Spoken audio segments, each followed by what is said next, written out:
Welcome to the Wisdom for Life podcast with David Baker. David was a former paratrooper in the 82nd Airborne Division and for over 30 years has been a preacher. He has written 5 books and is an Amazon #1 best-selling author. He is the chaplain at the county jail, pastors a church, and is the father of 11 children. Yes, 11. This podcast is here to give you wisdom for your family, your marriage, your children, your finances, your health, and your life. And now, the host of Wisdom of Life podcast, David Baker. Hello and welcome to the Wisdom for Life podcast. This is Friday, Fabulous Friday, where we deal with family issues, marriage issues, and I have my wonderful, amazing, beautiful, sweet, kind, loving wife named Laura, yeah. So this is my loving, kind, beautiful wife. Yeah. Anyway, That's terrible. Someone literally asked us yesterday, boy, how many children do you have? And we told them 11. Like, wow, is that all with one lady? No, I have 3 wives. Like, and they sort of hesitate. I'm just kidding. Only one wife for 32 years almost. But anyway, so yes, we do. Hey, glad that you're here. Welcome to this Friday. We're going to talk about some marriage, life, family things on this Friday, and it is great to have my wife here. So last week we forgot our outline. Can you believe that? We're so excited about we didn't give you a joke or anything funny about kids or life or ideas. So anyway, we'll try to do that now. A little outline. We want to give a short introduction and then give you something funny, kid marriage joke, date idea, family night idea, and then go into our teaching. So how's your day today? Oh, it was great. I had Awesome. a good day. Yeah. And Thursday is her day. We record this on Thursday so it can come out on Friday. So it's her day to go to the jail. And anyone get saved today? Yes, there were 3 that accepted Christ as their Savior. Awesome. So it's really good. And we're planning our next baptism service at the jail where we're going to get to baptize all the converts. And so we got that planned out today and a lot of really neat things going on. So, all right, we're going to jump into the marriage and family things. So we have a joke, a marriage joke for you. So this is sort of cute or sort of bad, but a certain little girl, when asked her name, would reply, "I'm Mr. Sugar Brown's daughter." Her mother told her this was wrong. She shouldn't say that, but she should say, "I'm Jane Sugar Brown." So the preacher in Sunday school one day said, "Aren't you Mr. Sugar Brown's daughter?" She replied, "I thought I was, but my mother says I'm not." So she didn't quite understand. You still are, but that wasn't the way she was supposed to tell her about herself. So, hey, a date night idea. And this isn't for always. You don't want to always do this, but every once in a while to have a double date. Now, let's warn you, do not have a double date with the same couple over and over multiple times. There have been marriages that have been destroyed by that and all kinds of crazy problems. So do not do that. Warning, okay?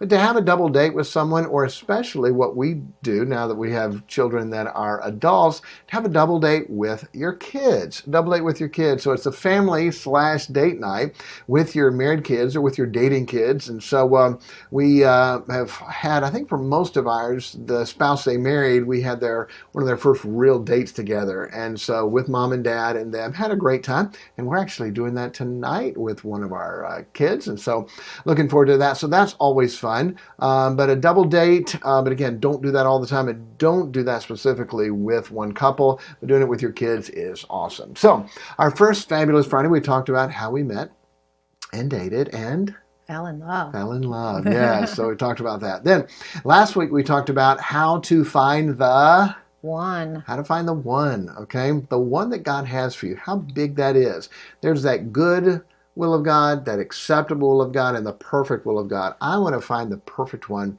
that God has for me, and I want my kids to do the same. So today we're going to talk about how to stay pure until marriage. Now, this topic in today's world starts out negative and bad, and people want to turn it off. Let me help you. If you are not pure right now, but you're dating, or you're single, or you're not married yet, or your children are in that phase, then if you've messed up, there's an amazing thing. If we confess our sins, He is faithful and just to forgive us our sins and to cleanse us from all unrighteousness. Many people did not have a good background. Some were taken advantage of by some person and they feel dirty and unclean because of what happened to them. Other people chose to go down the wrong path or got backslidden or got away from God, and they feel like they can never be worthy. It's amazing how God can cleanse us from how many? All All. unrighteousness. All. Amazing. Well, what about yes? Well, what about yes? What about God can cleanse us from all unrighteousness? And many of us have had to do that. I did not grow up the right way and got with the wrong crowd and did a lot of wrong things. And so I had to go to God and say, God, confess, cleanse, and to be able to make that right. And it's a big deal, and God did that. And from the time I surrendered to God until wife and I got married, I was not with anybody until our wedding night. And so if your past is that, understand that. And we talked about that. We were dating, and it seemed pretty serious. We just started dating, but I did not want to get down the road very far and then tell her, by the way, I've got a bad past, and then hurt her. So pretty much up front, I said, hey, I've got a bad past. If you want to know about it, I'll tell you. If you don't, that's fine, but I want to be up front with you. I said, I want you to pray about it, think about it, get counsel about it, and then come back and let me know. So she came back the next day and said, well, I felt like that was, in the past, and God had forgiven him, and so I didn't want to go into all of that. I thought there were some things I probably needed to know, just so that it wouldn't come up later. But and that's the way she said. She said, whatever happened is in the past. I'm like, good. And then she said, but I'm afraid if I don't know, I'll always wonder. And so I feel like I need to know. Okay. And so I told her, and she was like, wow. She was 22 when we started dating. I'm the only guy she's ever kissed. And so when I told her that, I was amazed. This is really big, and this is a point in here. She said, when I told her about that, she said, wow, it's partly...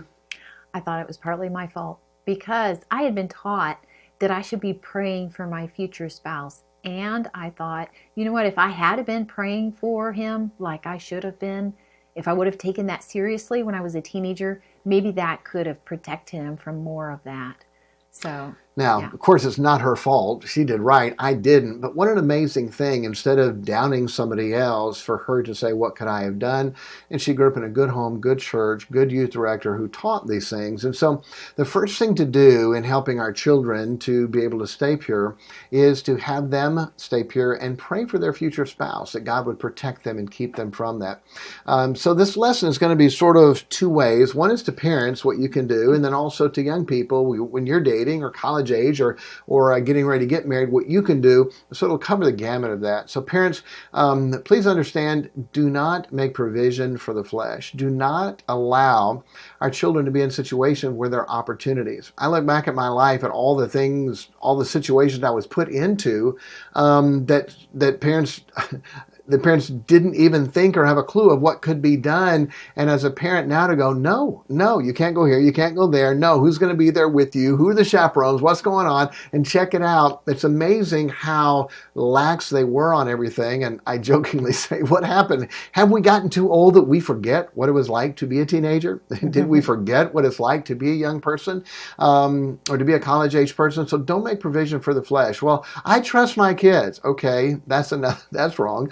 God says that in our flesh dwelleth what? No good thing. No good thing, okay? Our flesh dwelleth no good thing. That's our flesh. That's our kids' flesh. That's our teenagers' flesh. So to trust our flesh and to think that, oh, it's okay, it's no problem, I can trust them in a bad, wrong situation, who knows what any of us could do, okay? So parents, no, don't make provision for the flesh. And what we say ourselves, look, we've been married for almost 32 years, good marriage, we've never messed up or cheated on each other, but still, what do? We don't make provision for the flesh. I don't counsel a lady alone without a door being open or somebody else there. I won't ride in the car alone with a lady ever, except my wife or kids, no matter what. If my secretary's walking down the road and it's raining, I'm not going to open the door and let her in. I may get out and let her take the car and I'll walk in the rain, but I'm not going to get in the car with her, not because I'm afraid something's going to happen, partly as a testimony of what people see, but the other is when you let your guard down, now the devil says, okay,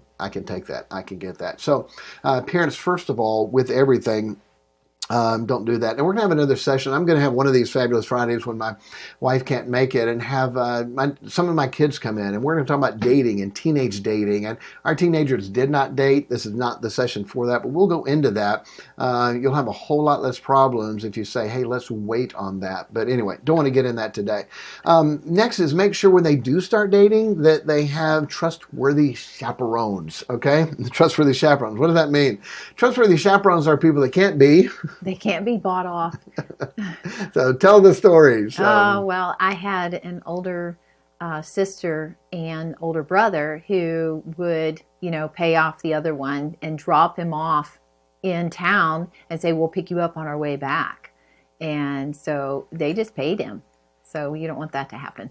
So trustworthy chaperones, people who have your same convictions, your same standards, who will make sure that they abide by them. I know where there's a will, there's a way, but you don't want to make that provision for the flesh, because we know good people who didn't want to, but were allowed to be in a certain situation, and then things happen. So please understand, and not to get too graphic here, but God made men's and women's bodies the way they were made. God made them that way. God made us to have a desire to be with the opposite person.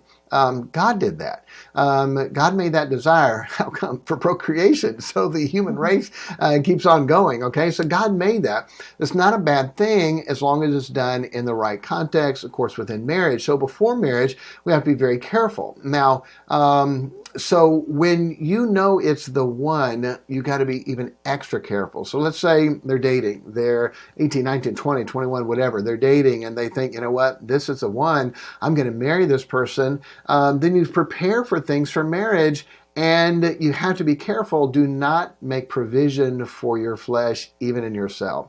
Some of the best people I know, literally high commitment to God, high standards, sold out, love God, serving God, winning souls, helping people, made provision for the flesh, and ended up doing things that they regretted and that hurt them later on. How come? Because they said, okay, we're not going to do anything. We've already made this commitment, but they allowed themselves to be alone. They made provision for the flesh, and then things happen. Now, God can still forgive, but it's things you have to live with and things that can create a lot of problems later on. We know pastors that their child is older than how long they've been married. And that happens. Those things happen, but they don't have to, and you can make for sure of that. One of the big things that we see is when you know they're the one, do not set a long engagement. It's amazing how many times we see people, okay, they're going to get married and they're trying to stay pure, and they set a marriage way out. It shouldn't be that way. I don't find that in the Bible at all. I think we set ourselves up for failure when we allow that to happen. What do you think? Oh, for sure. It just makes it hard when you know that you're meant to be together. And of course, you're planning on having chaperones with everywhere you go, all of that, but still, you just want to just go ahead and get it done. Yes. My wife and I got married. We got engaged in December, right about Christmas Eve.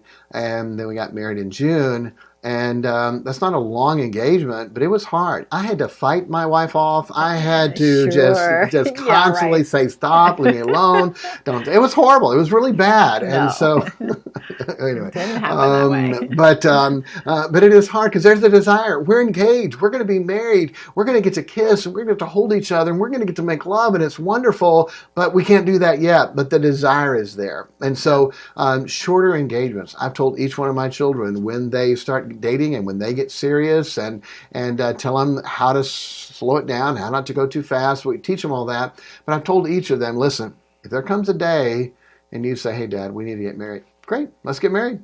All right, we'll get married tomorrow. We'll do next weekend. Not meaning that's okay. We have to get married because we've done wrong, but we need to get married because we need to get this done. We don't need to wait too long. Yeah, the desire's there, and Dad, I'm afraid this hasn't happened, but I've told my kids, if they said, hey, Dad, we don't want to mess up. We're afraid we're going to. Dad, we need to get married. Great, let's get married. No big deal. That's no problem with me. When you find in the Bible, you don't find them long engagements and waiting and things. And so if they need to get married, that's fine. I would much rather move a wedding date up a few months and get married pure than to put it off and create major problems or even mess ups that we have to go back on and hurt things later. I do a lot of marriages, a lot of counseling. I wonder how many marriages God really wanted people to be together and married, but because they did it the wrong way, or they got too close, or they made provision for the flesh, and then blew up that, okay? And then blew up that it was not able to be that way. So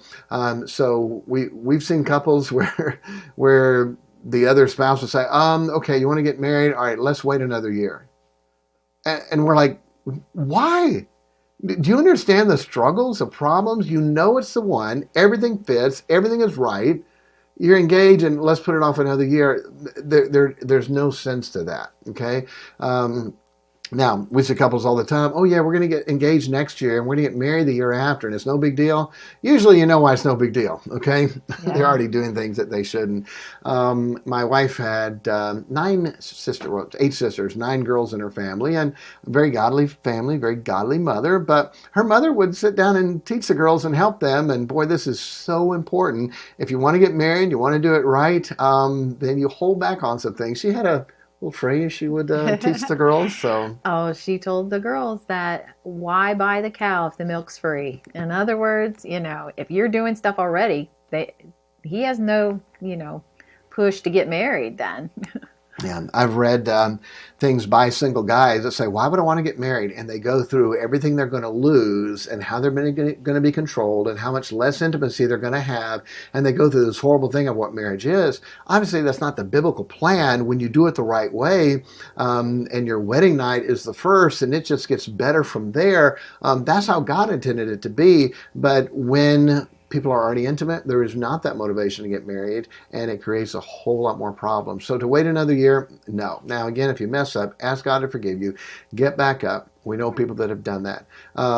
Do not stay down, and do not give in. Do not just say, okay, forget it. We messed up this far. No, don't do that. And so the last thing we want to give you is to don't ride the line. Don't cut it close. Don't say, okay, well, we're going to not just do this, but do some other things. You're going to create a lot of problems for yourself. 1 Corinthians chapter 7, verse 1, Paul said, now concerning the things whereof you wrote unto me. Okay? The people at Corinth wrote Paul and asked him about this. Okay? What do we do about this intimacy, this physical relationship, this desire we have? Paul is answering their question that they wrote to him. So this was a problem then, it's a problem today. Concerning the things whereof you wrote unto me, it is good for a man not to touch a woman. Not to touch. Okay? So our standard of what we wanted to live by and what we want our children to live by is not to touch. Oh, we're just going to hold hands, or we're just going to hug. Okay, that may be all that you do, but guess what? When it gets started, it's amazing how quickly it can go from there. Well, we're just going to do this, or we're just going to do this, and it goes farther. So many times people have totally lost their purity, never planning to, but once you get started, it's very hard to stop. And so Paul answered them, it's good for man not to touch a woman, so what do? Nevertheless, to avoid fornication, to avoid sexual sins, let every man have his own wife, let every woman have her own husband. That's how God said. That's how it's supposed to be taken care of. Again, who gave us a desire? Who gave us those desires? Who made our bodies the way they were made? God did. And so God said to avoid fornication, every man should have a wife, every woman should have a husband. And that's the way it should be. When you ride the line and cut things close, you're going to set yourself up for a dangerous, dangerous fall. Thoughts? Yeah, just you don't want to say, oh, we're just going to hold hands and things go on from there. When you start that, then first it's just like, well, oh, we're just holding hands, and then you're snuggling up closer, and then his arms around you, whatever, and it just keeps on going from there.